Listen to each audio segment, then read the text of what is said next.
Hello. Thank you for listening to and watching You Had Options. This week I have Lucy Giles from the band Dog Party. Lucy is an artist, a musician, a country and Western enthusiast. She has an encyclopedic knowledge of country people, country stars. I really enjoy talking with her. Make sure you go check out Dog Party. Check out their music wherever you listen to music, on Spotify, iTunes, whatever, Bandcamp. But check them out on Instagram at Dog Party. Make sure you check out Lucy. Her Instagram is at Lucy Ramone. She's got a lot of cool art and a lot of cool country and Western imagery on there. Yeah. Thank you for listening. Make sure you check out You Had Options at You Had Options on Instagram. Make sure you subscribe to the YouTube channel. Rate wherever you rate things. Thank you.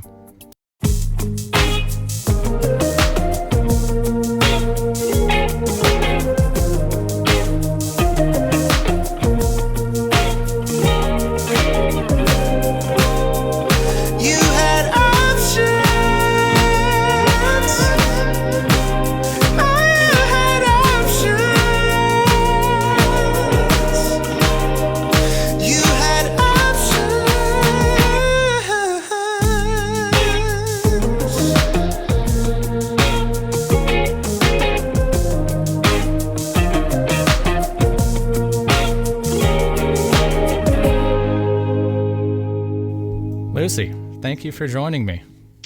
Thank you so much for having me. Yeah. Have you been doing more podcasts since COVID is putting a damper on everything? Yeah. We definitely have had a lot more interviews for podcasts lately for the band. And I personally have been on one other sort of podcast talk show thing on Twitch, and I was talking about country music, so I will always be so down to talk about country music. Yeah. So your band Dog Party is punk rock. Yes. And so I think people who might not know that you're super into country music are people like, wow, I would never expect that. Most definitely. And that's kind of been what's going on these past couple years. People are kind of surprised. We actually, Dog Party released a cover of Merle Haggard, Today I Started Loving You Again. Right. And people were kind of confused by it. Yeah. But I was just like, I want to do whatever I want to do. Hell yeah. Yeah, I think anybody who follows like you on Instagram would know that you're into country music, but I imagine people, I don't know if people are just straight up Dog Party fans. That might have been a weird turn. Did your parents listen to country music growing up? No, not at all. Okay. Where'd that come from? So my parents, my dad especially, has been very influential on me, like music wise, growing up. Right. He was really into the 2000s rock revival. So we had like the White Stripes playing. One of my first musical memories was actually listening to the White Stripes. Damn. So I grew up listening to like the Dandy Warhols, the White Stripes, obviously. Right. Yeah. And just like bands in that kind of like Strokes group. And like Interpol, stuff like that, maybe. Yes. Yeah. And then when I was in middle school, I discovered the Ramones. And so my dad growing up, he wasn't into the Ramones at all. He was really into the Rolling Stones and that kind of thing. So I discovered the Ramones and I showed them to my dad, and my dad was like, whoa, this is actually cool. So then after that, I started showing my dad bands, which he thought was really cool because kind of did like a switcheroo. Right.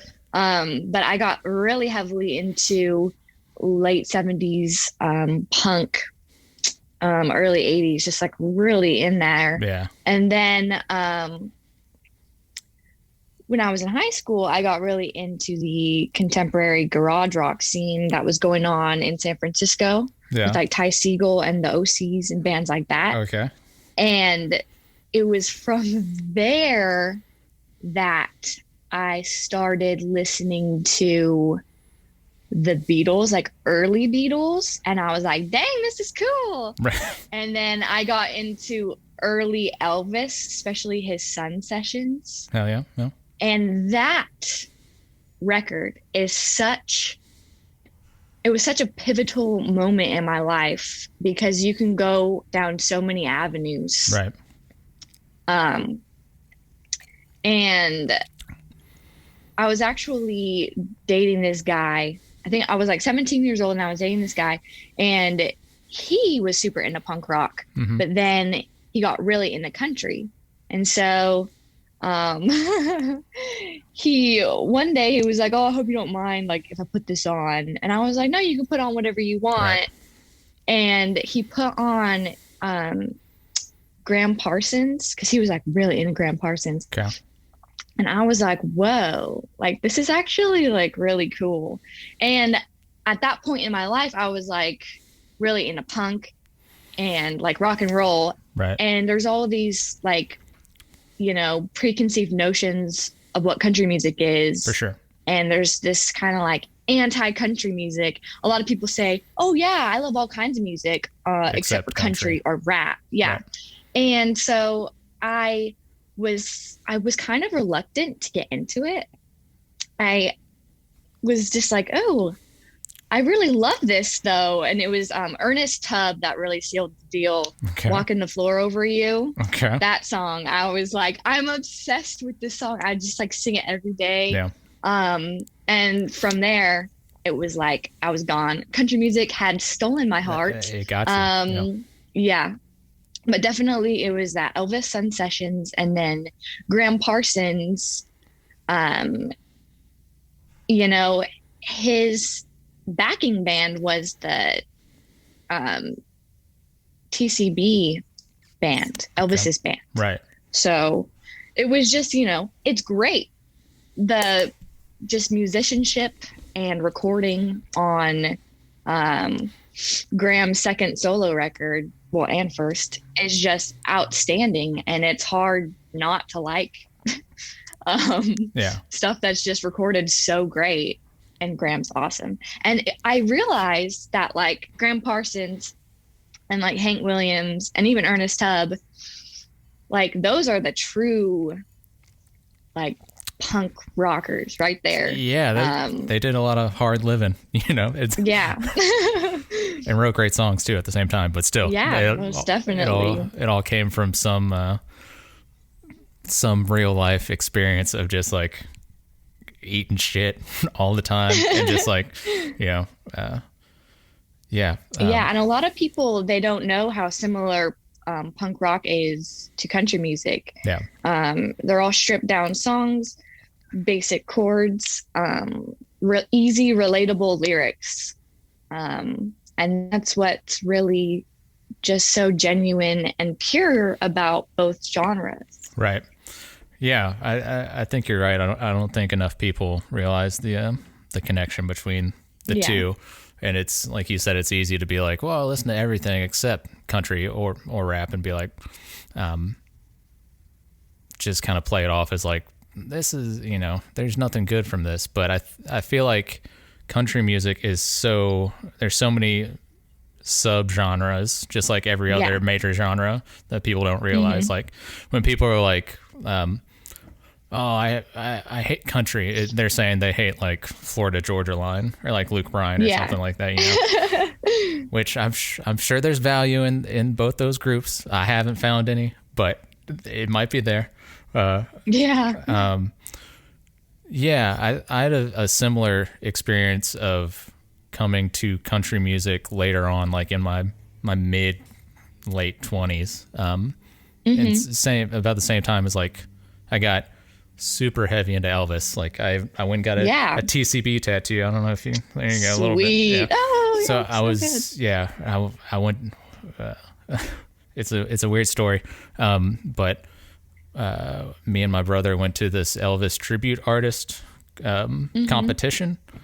I don't know if you know anything about that world at all. No, not really. It's very interesting because it's it's guys competing to become a professional Elvis tribute artist. So anyways, but they're wearing like the jumpsuit that he was wearing, or like they have down to the rings and like the set that they would perform. They're never going to go like outside of like what do you call it? Like they're not going to be anachronism.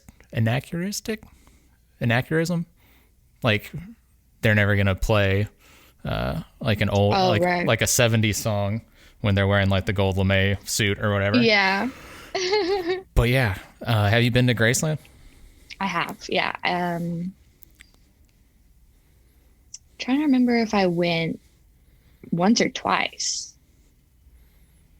I think I've just been once, but it was definitely, it's wild. Just like, I was kind of like spooked when I went, like all of his stuff around. I was just like, oh, it's so, when you think about it, when you're there, you're like, I'm just standing in a guy's house it's Elvis's house, but it is just a dude's house.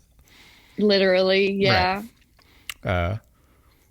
And it's just crazy the upkeep of trying to keep it like how he last left it or whatever of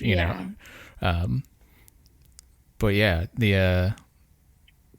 I got super hard into Elvis and just country music. Was there a more modern country artist, like a 90s country artist that is big on you? Like, I don't know, like Dwight Yoakam, I guess would probably be definitely Dwight Yoakam. Yes. Yep. I was like, I haven't really listened, but no, right. 100% Dwight Yoakam. And I'm actually listening to his stream later today. Oh shit. So I'm really excited. But yeah, I absolutely adore Dwight Yoakam.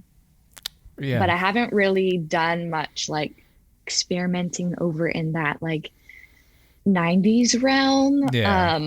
I'm pretty heavy in the 70s right now, which when I first got into country music, I never imagined me enjoying 70s country, but it's so good. Yeah. Who are you listening to now from the 70s? Definitely. Well, I've kind of been veering over to kind of like folk.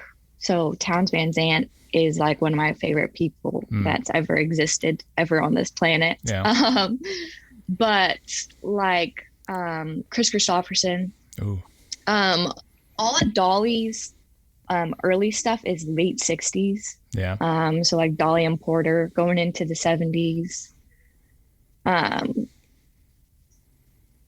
Glenn Campbell's stuff. Oh. Always love his stuff. He's the best. Stuff is amazing. He can he can shred so hard. It's like if you're watching videos of him playing, it's like effortless. It's like he's just hanging out. What's so cool about him is that he just genuinely loves music. Right. And he, to his last day, was just like following his passion, and you could just see that, you know, with all like the covers that he did of like contemporary artists. Oh yeah. Just so cool. Yeah. If I don't know, if a listener, you know, wants something good to listen to Glenn Campbell. Listen to Galveston, I think might be like one of my favorite songs. It's so of good. Any song. It's so cool. My grandpa was actually born in Galveston. Really? So I always like think of him. Oh man. So it's so good though. Yeah. Oh man. And that did you watch that documentary about him, like his last touring years? I don't think I've seen it yet, but I've heard a lot about it. Yeah. I can only imagine. It's just really a bummer. Yeah. The documentary that like super bummed me out was the one about Johnny Cash's first wife. I haven't seen that one. Oh my God. It was such a bummer, and it was really hard for me to listen to Johnny after that. Really? I just like, yeah. Yeah, I imagine not a good guy, around that time. Yeah, it's definitely interesting. Everyone's literally just human, Right. and we idolize people so much, and we put them up on a pedestal and like think that they're so like amazing, and then everyone's all like Johnny and June, like so It's cute, cute love story. and like that Yeah. just hurts me. Yeah. Because like knowing the whole story, Yeah. I still love Johnny, but like I was definitely really, it's a great documentary. Do you remember what's it called? Ooh, Do you remember? I don't. I'm just That's spacing out. That's cool. Yeah, and that's especially with these guys with like 60s 70s country artists, like Yeah, it's tough to separate the art from the artist sometimes, a definitely. lot of these guys. Let's see. Vivian. The My Darling Vivian is what it's called. Okay, I'll just check it out. Yeah, highly recommend. Yeah, especially with like, so I'm in I live in Mobile, Alabama, and so it's definitely tough to separate some of the, especially with like, I don't know, Hank Jr. and stuff like that, with rebel flag shit all over everything, Most definitely, and stuff like that.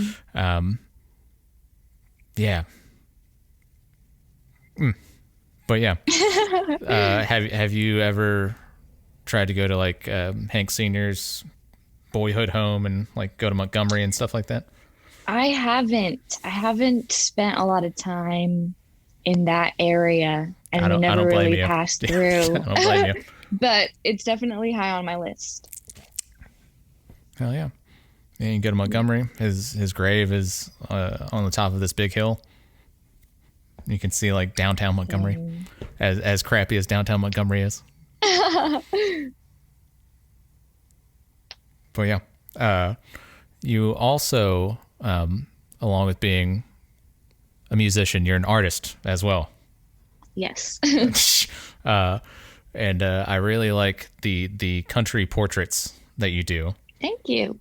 I actually started that as a school project. I recently graduated college. I guess it wasn't that recent. It was congratulations.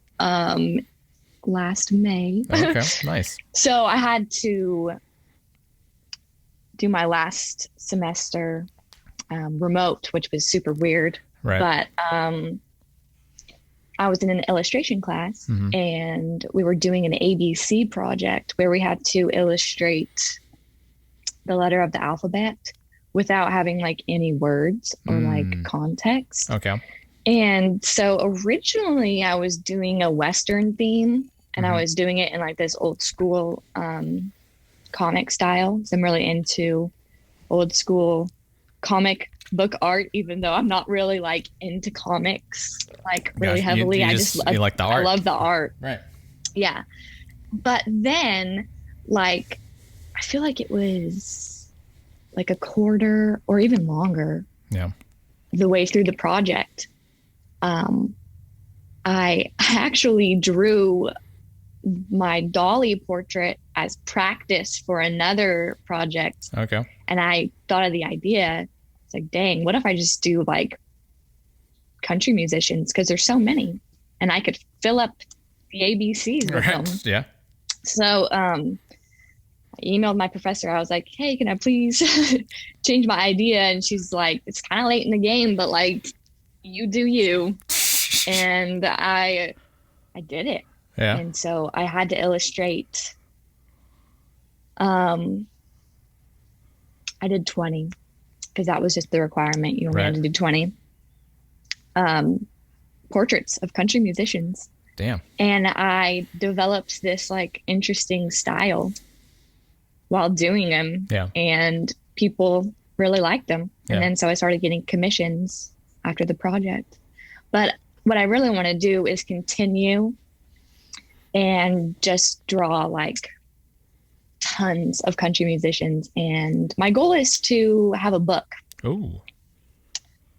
like a coffee table book of Right. all the portraits, and like not have any text in it, and just have the portraits and like a table of contents. No names or anything? In the table of contents, Right, but for like sure. not on the page. Ooh. Yeah. Yeah. So I guess you've gotten a decent response from people outside of your teacher. Yeah. Yeah. That's pretty Definitely cool. exciting. And so I made like stickers Yeah.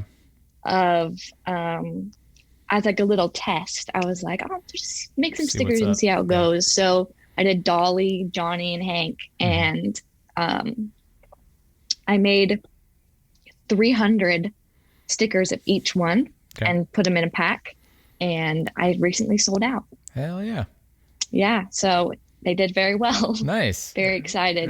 So are you going to keep, are you going to do another printing of those three? Or are you going to? Yeah, Yeah. I am going to do a reprint of those. I have done some other packs. I've done Willie and Waylon. And then I did some limited edition stickers. Yeah. Lee Hazelwood, who is one of my Nice. favorites as well, Right. and Towns Van Zandt. But I am working on a Ramones pack. Hell And yeah. I hope to have that released soon. Cool. Are you doing every single Ramone in history, or are you just doing? No, I'm just going to do the original Nice. lineup. Nice. Yeah. Is there a secondary Ramone that I guess CJ would probably be the best like secondary Yes. Ramone, right? Yeah. Mm-hmm. Yeah. I don't even know where I was going with that. I was gonna be like, who's the best? As soon as I was like, who's the best secondary Ramone? I was like, okay, yeah. Before I even need to ask. Yeah, my answer is definitely CJ. Right. Have you guys played with him?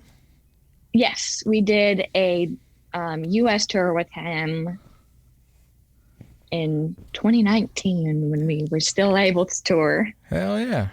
Nice. So that was really fun. Yeah. We actually went to Canada too. That's cool. But the first time I played with CJ, I just turned 13 years old, I think. Holy shit. Wow. And I was either 13 or 14. I don't remember, but it was in Italy. Wow. And I was on tour with Kepi Gooley. Oh, wow. And that was so cool. One of my fondest memories. Yeah. In the pit up against the barricade. Yeah. With all the crazy Italians. It was right. so cool. Yeah. And then so cool to be able to, well, I was in CJ's band for a show Nice.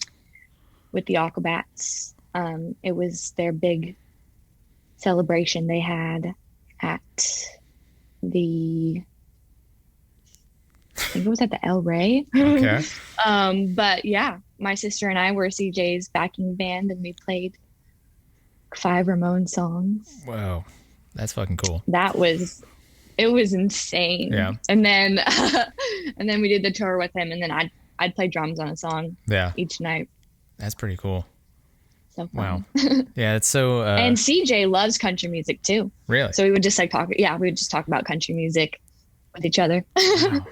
Man. Yeah. Yeah, it's crazy to think about somebody like CJ in being in one of the biggest rock and roll bands ever, and like how much history he was around and he was able to be a part of. And then you're just like, and I'm playing with them right now, you know? Yeah. That must be wild. Definitely mind blowing. Yeah. What's one of your favorite Ramones albums? Definitely. Or maybe give me what? Maybe just we can switch it to just top 3 songs. Well, that's harder. Is that hard? Okay. Album then. I believe my favorite Ramones album is Leave Home. Yeah.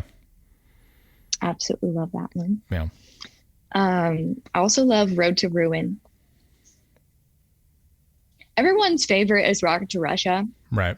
I don't agree. I think it's amazing, but I don't agree with that statement. I think gotcha. Leave Home. Yeah. And obviously, like the first one, Of course. just amazing. Yeah. I got like into their later albums. I thought I don't know if a lot of people like listen to those or want to go through those, but there's so many good songs on the later albums too. They're really, Like, I really like on the later albums. I Want to Live. I think that's what it's called. And then even CJ has a song that's really great. I think it's called, is it called like Scattergun? oh yeah, Smooth Ball, Scattergun. You are. Oh yeah, one. that's a hot one. Yeah, and then Ramones. He does that. Oh, yeah. A cover of that one. And man, we could just keep listing off Ramones songs and just being like, oh, this is a good song. Oh, this is a good song. Yeah. So have you guys been toying around with the idea or ever thought about putting out a country album? I definitely have. Yeah. I've written some country songs. Yeah. And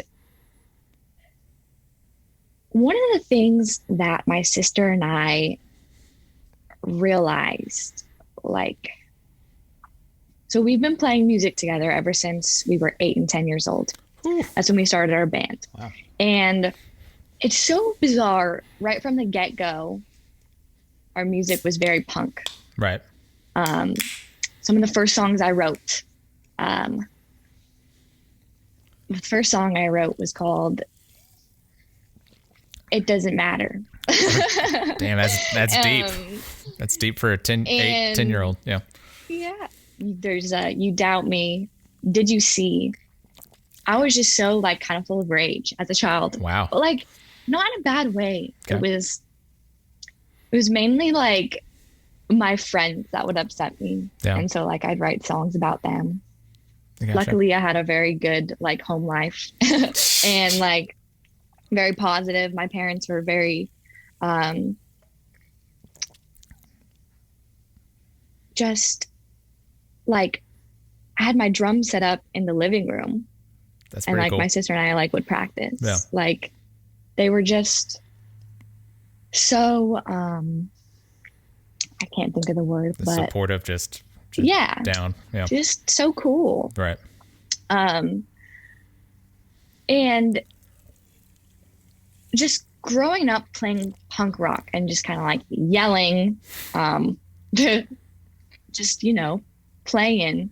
And then when things got a bit more serious, my sister and I started warming up our vocals before we played. Yeah. And we had, there's a lot of harmonies in our work. Right.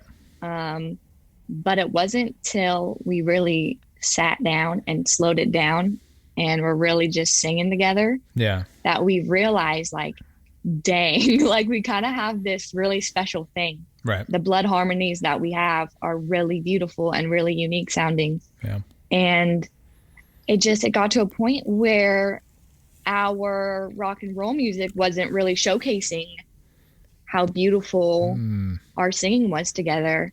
And my sister and I we understood because we sang together before every show. Right. With an acoustic guitar and just our voices. But no one else really got to experience that. So we really want to bridge that gap. Ooh, yeah. And let people see and experience our harmonies. So we're just kind of like figuring that out. That's like what to do. Yeah, I understand that. Like we said earlier, it's it might be two different worlds, but also in the two sides of the same coin. I think of country and punk.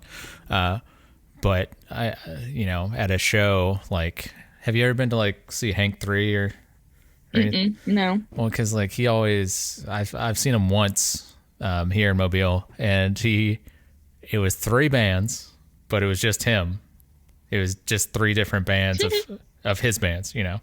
And That's cool. the first one was like his grandpa, like Hank Sr. sounding type country songs.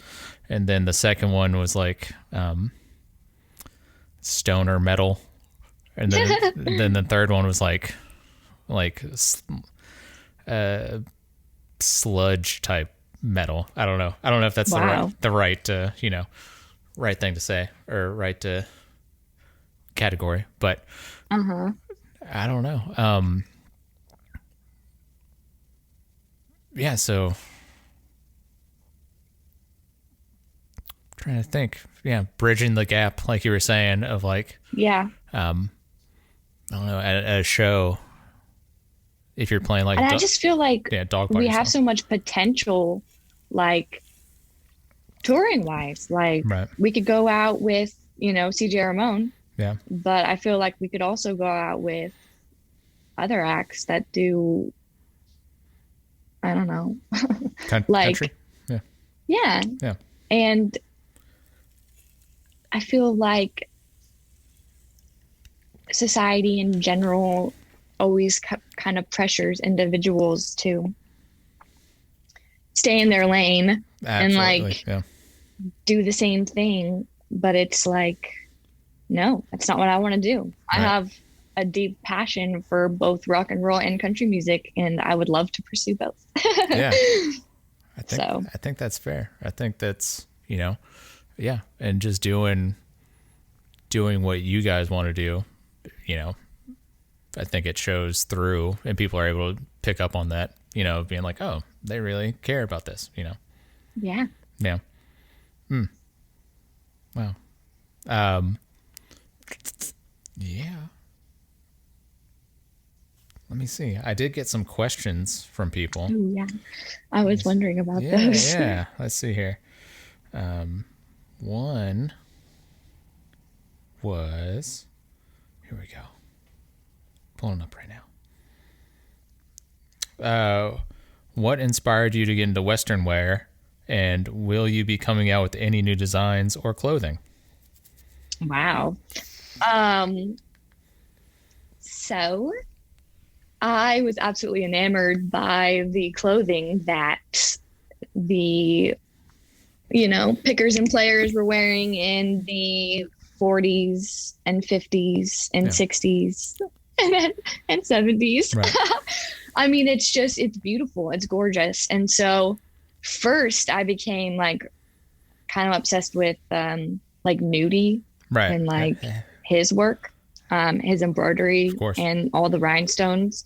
I find it so cool. Have you thought about getting a nudie suit? I hope one day I could get a nudie suit. It would be cool to get one like made by the nudie folks, because they are like making stuff right now. But there are a lot of amazing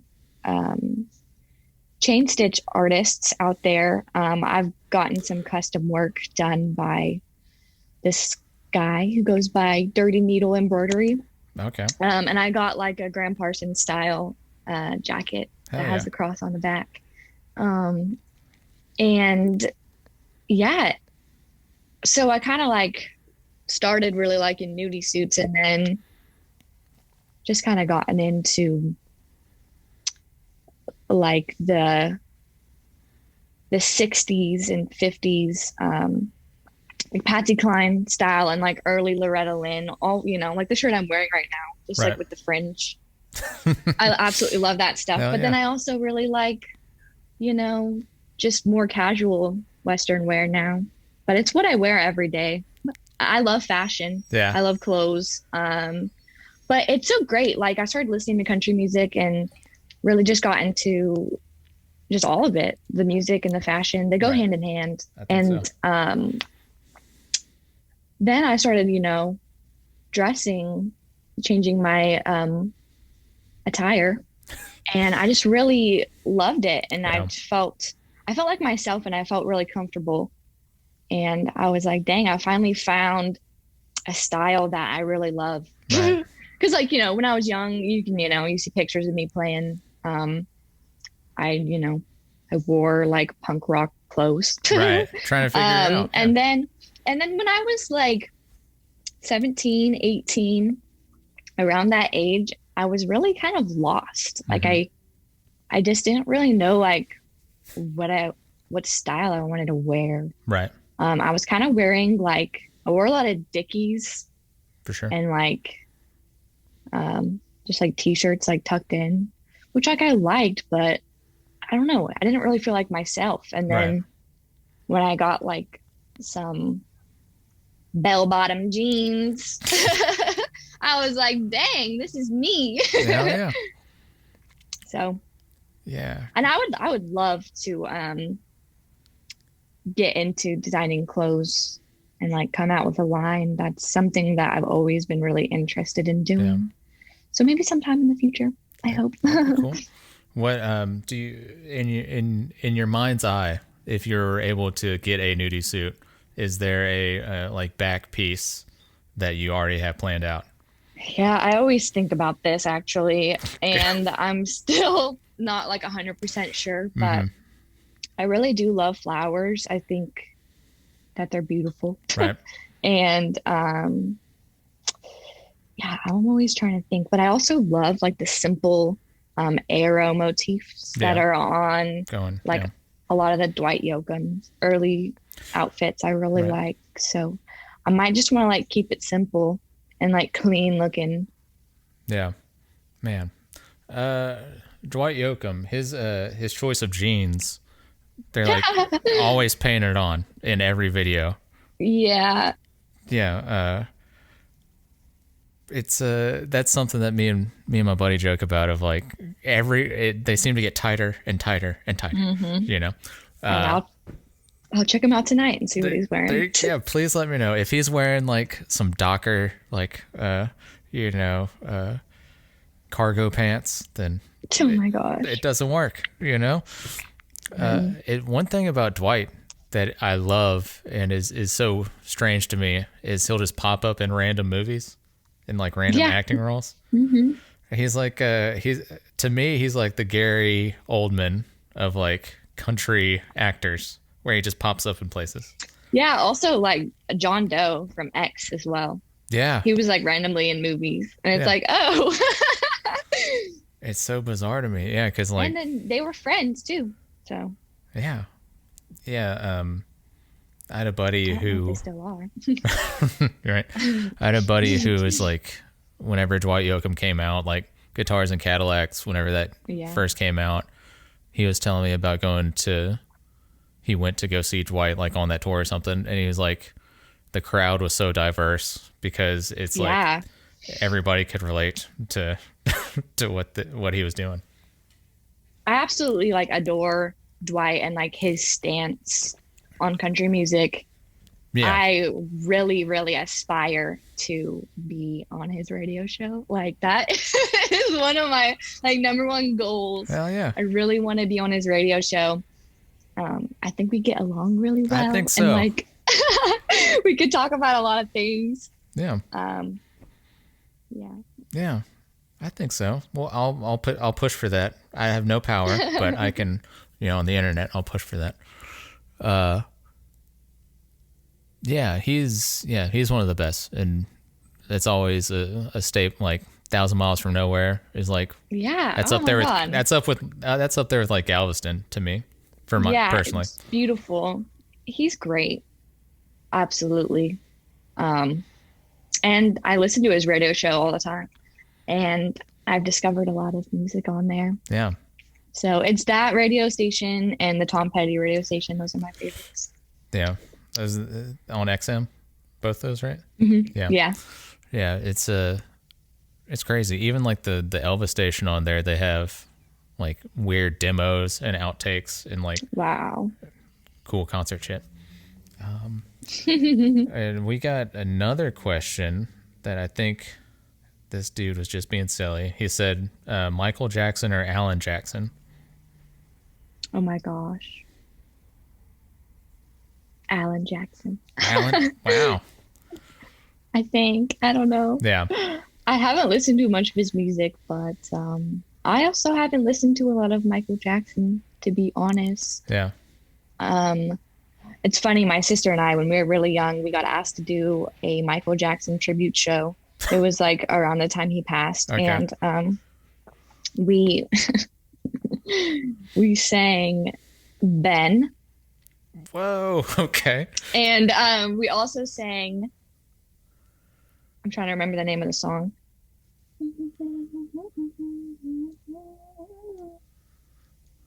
I don't remember.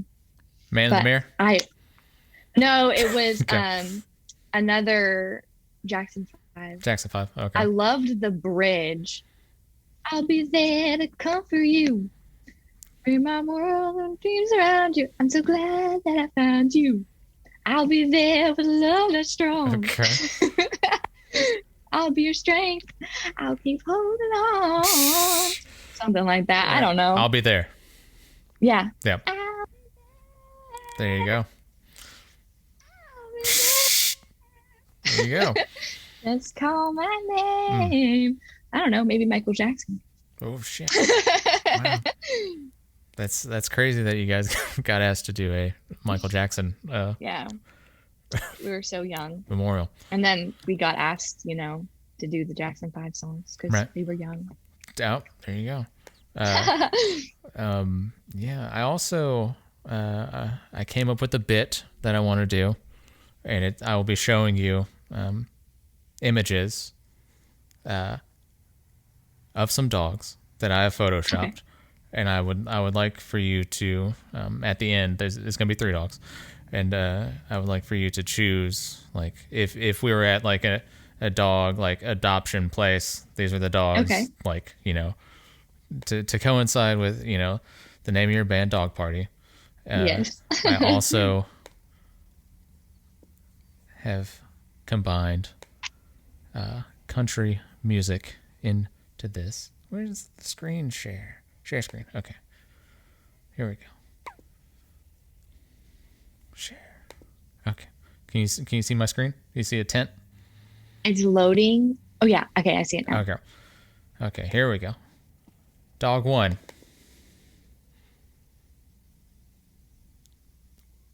Oh, my God. Willie Nelson Shih Tzu. Oh. What are your just off the bat? What are your thoughts? I think this is a great contender. Okay. So adorable. Did you Love it. Did you guys have dogs growing up? Yes. What kind of dogs did you have? We had a Chesapeake Bay Retriever named Bucky. And then I was totally obsessed with pugs. And my parents actually got me a pug for Christmas when I was in 3rd grade. Nice. His name's Terrence. He's still with us today. Oh, hell He's yeah. my little baby boy. I Nice. love him. Shout out to Yes. Terrence. Yeah. Yeah. Wow. Wow. Okay. So we got Willie Dog, who is in contention right now. And then we have Dolly Parton, golden Oh my retriever gosh. with the 7, maybe not even 70s. Is that 80s? I don't know. With the Maybe, yeah. 9 to 5 type Uh-huh. hairdo. Would you think that'd be too much upkeep for the dog? Yeah. I do. Yeah. Personally, yeah. It's a lot of hair It's true. to deal with. Yeah. And yeah, once you have a bouffant like that, it's tough to be like humble. So Yeah. I imagine the dog would be Exactly. tough to deal with. Okay. And then this last one, I was very happy with how it turned out. A bit different type of breed of dog, but we have Oh, Hank Senior Greyhound with the hat. that's beautiful. Yeah. That is amazing. Yeah. Oh my gosh. So do I have to pick now? I think so. Yeah. So hard. It's true. It's definitely in between the Willie Shih Tzu and the Hank Greyhound. I mean, the Hank Greyhound is just so stoic and beautiful. I know. It's just like a statue. Yeah, I'm gonna have to go with the Hank Greyhound. Hey. Yeah, I think you made the right choice. Amazing. I think, yeah, the hat and the everything. I think solid. I think. I agree. Yeah, I think you made the right decision. Well, yeah, we've done like 45-ish minutes here. So, do you have anything you want to say? Any parting words of wisdom, or I don't know, just a mantra, a feel good mantra? Yeah, you know what?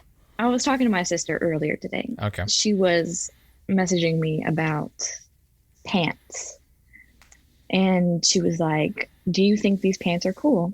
And I told her, let's see, I'm gonna read what I said because I can't remember, but that's fine.